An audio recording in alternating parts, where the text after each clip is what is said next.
curtain on the new corporatist agenda.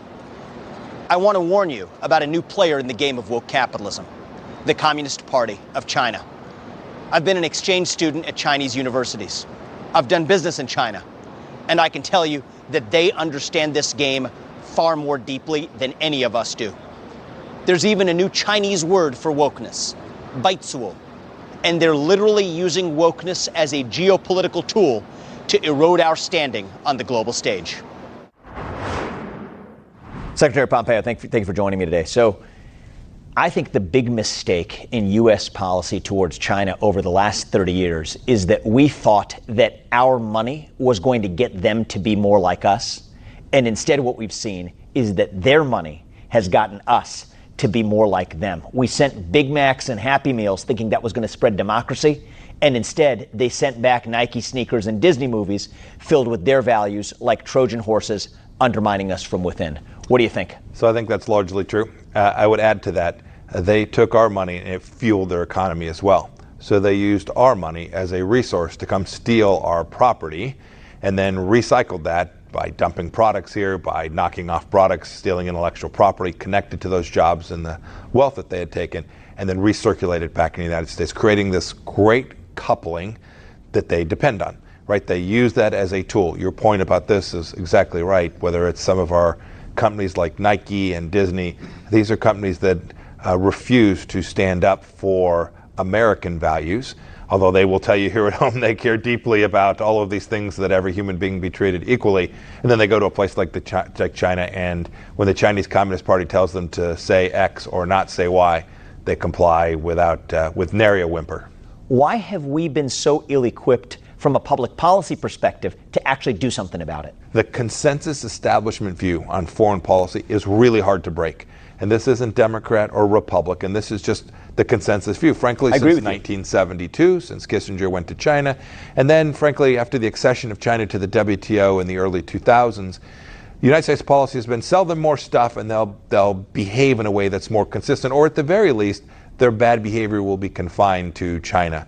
But what we clearly came to see, and what the Trump administration acknowledged for the first time, is what happens in Beijing impacts lives all across the United States of America. I'd love to hear from you what you think policymakers could have done better, or even more importantly, could do better in the future to make sure they're not able to use corporations as Trojan horses to undermine us from within.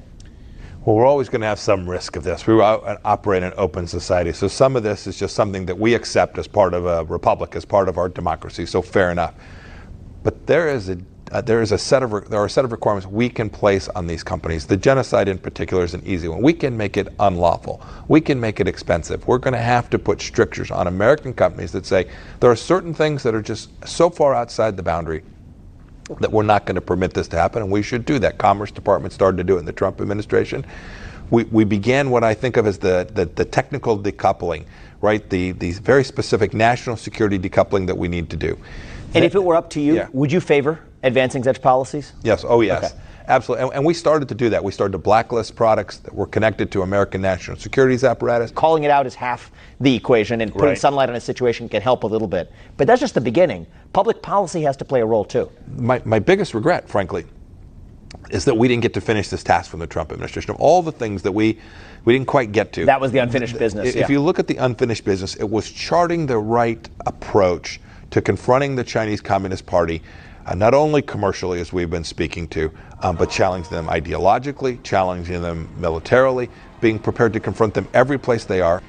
My other worry is that they're not just these commercial enterprises, but it's here at home. The Chinese Communist Party is operating its United Front Department inside the United States of America. They are attending our meetings, they're talking to our governors, they're going to city council meetings. These are serious matters that the American people need to be awakened to, so that we can begin to think about the policies that will appropriately address how to make sure that we do right by our Chinese citizens who are here in America and the United States, but confront communism in the way that Ronald Reagan did it with the Soviet Union, but with the added complexity of a deep commercial set of interconnectedness that the Chinese Communist Party knows binds us and makes it more difficult for us to do what we were able to successfully to push back against the Soviet Union.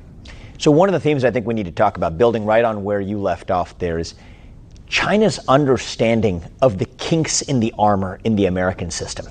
And one of the kinks in the armor that I talk a lot about on the show, in the book, is the woke movement and what it does to racial identity politics in the United States. And I think there's now, as I said before, a Chinese word for wokeness, baitsuo.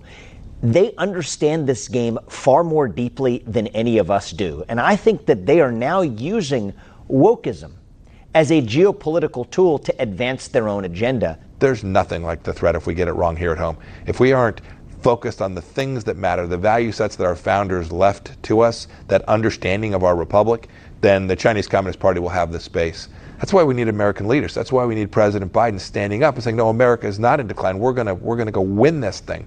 This is, Reagan talked about we win, they lose. This is a we win, they lose moment with the Chinese Communist Party. And we have to go seize it and focus all of our energies, commercial energies, diplomatic energies, the energy of making sure our military structure and strategy is correct in every space, whether that is missile systems, space systems, cyber systems, all AI, technology, all of the systems, your business, right? The medical community, the technology that surrounds biotech. We have to make sure and harness the American brain power, the American know-how, and the American energy to go crush them. We can. I'm convinced of it. But they operate in a command and control structure. One of the things that's glorious about America is we don't have that. If we get this right, if we get the policy set correct, the Chinese Communist Party itself will crumble from within, just as the Soviet Communist Party crumbled and the East German Communist Party crumbled from within. We can achieve this, but what we can't do is just continue to let them walk all over us.